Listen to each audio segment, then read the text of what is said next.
So I've made a handful of cutting boards over the years, and I'm always mixing up which board is used for what. Occasionally I'll cut vegetables on a board meant for chicken, which I guess is a bad thing. Something about salmonella contamination, according to my wife. Hey, stop. What? That's not for vegetables, you know that. What? That's for chicken. Oh, this is the chicken cutting board. Yeah. Whoops. So to solve this issue, I'm going to make some new cutting boards, but they'll have inlays of what they're to be used for.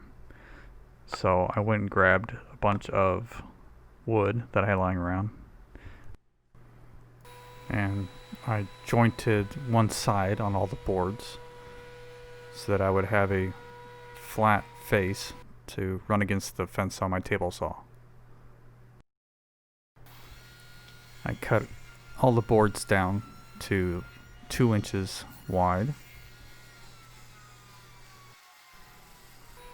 and then planed all of them flat. Then I mixed up the boards into different patterns. This video is about 2 out of the 3 cutting boards that I made. I went for a light colored board and then a darker colored board. Then I go through and glue them all up.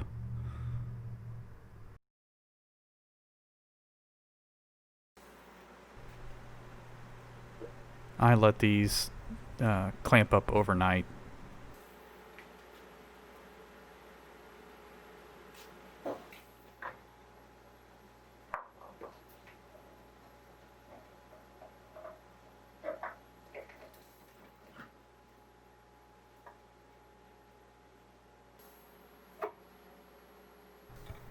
Then I scraped off all the dried glue bumps that I could feel. This just allows the boards to sit a little flatter when they go through my planer.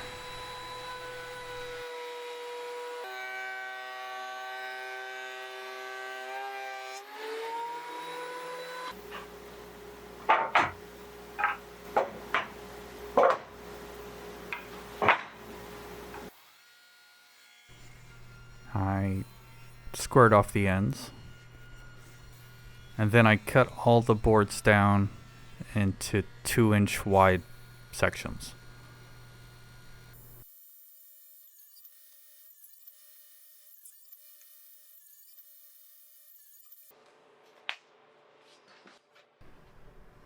And then you just flip these boards around, make a pattern that you like. You could even mix the colors up between all these different boards if you wanted to, but in this instance I just kept them together.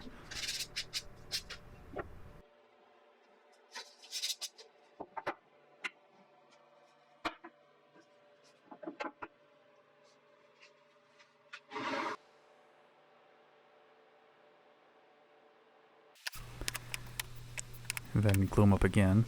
These little blocks that you're seeing here, like this is maple, I have a cherry one and a Paduke one. These are what are going to make up the inlays. This process, I try to keep the boards as flat as possible because it'll be easier to clean up when they go through my drum sander. Then after handling these glue ups, I had a bunch of dried glue on my hands, which of course I had to go inside and gross out my wife with them.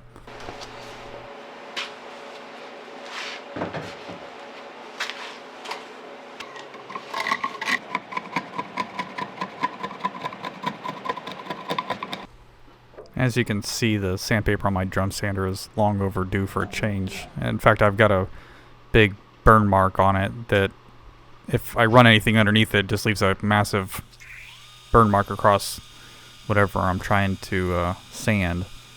So I cleaned up the sandpaper as best I could. And luckily the cutting boards I stuck through there were just wide enough to miss that burn mark, as you can see here. So once all the boards were flat, I squared up the ends again. And then moved the boards to my CNC. This process is going to hollow out a pocket in the cutting board for the inlay.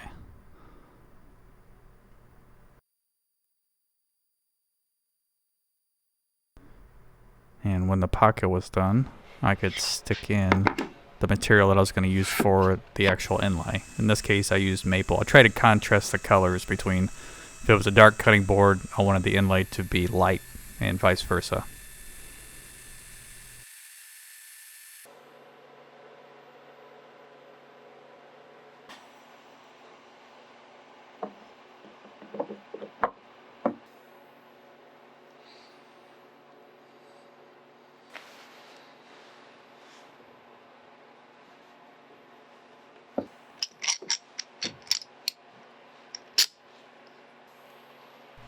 While this one was clamping up, I moved on to the next board. And if it's not clear yet, for the chicken cutting board, I just have a silhouette of a chicken. And for the cutting board meant for red meat, I have a red cow that I'm using as an inlay.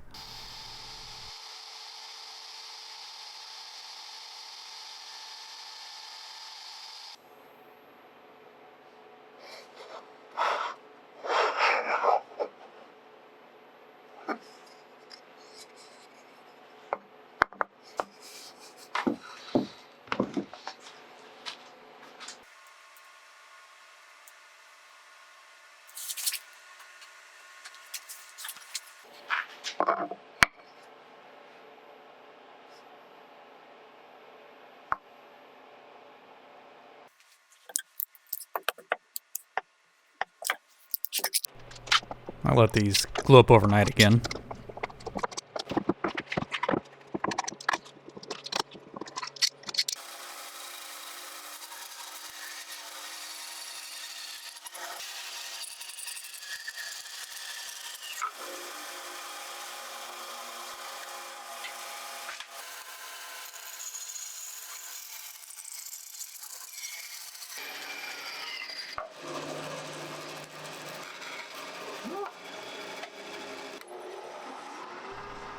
And then I just stuck them through my drum sander again. Take a nice light pass to make sure that the inlay is flush with the top of the cutting board.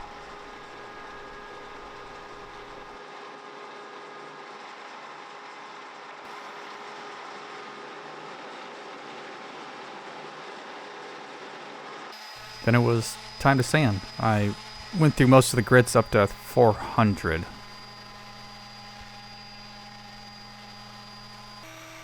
And I also put a little chamfer around all the edges.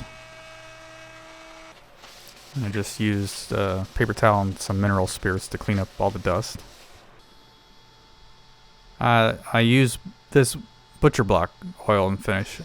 First time I've used it, and I'm pretty happy with the results so far. We'll see how it holds up long term. But I think it's definitely better than just using normal mineral oil.